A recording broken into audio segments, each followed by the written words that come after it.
د کونړ سیند په اړه د بند جوړولو په اړه د اشرف غني تازه او نوی پیغام.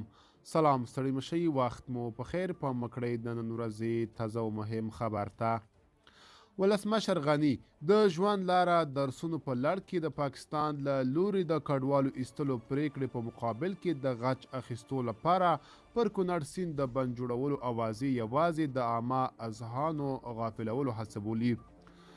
اشرف غني وایي پر دې سیند د بند جوړول د افغانستان حق دی، خو نړیوال شرایط هم باید په پام کې ونیول شي، او هغوی چې پرون یې د همدې پاکستان په ملاتړ افغانان شهیدانول نن د غچ اخیستو خبره نشي کولای.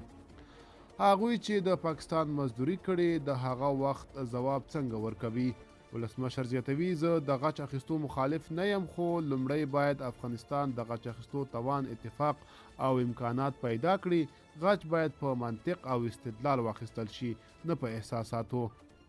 مهاجرین د لوبې وسایل نه دي، هغوی انسانان دي. د هغوی ښځې، ماشومان، ځوانان، لوی او واړه ټول زموږ په څیر حقوق لري او باید حقوق په احساساتو پایمال نشي. ښاغلي غني وړاندې زیاته کړې، کوم څه چې پاکستان ته قاچاق نشول، چا قاچاق کړل؟ هغه قاچاقبران همدا اوس په پاکستان کې نه اوسېږي. د کونړ لرګي او زموږ ټول ملي شتمنۍ همدې پاکستان ته قاچاق نشوه، چا قاچاق کړله؟ خو قاچاقبرانو غچ اخلي. د ښاغلي غني په وینا له پاکستان څخه د غچ اخیستو لپاره باید په وحدت، یووالي او منطق اقدام وشي.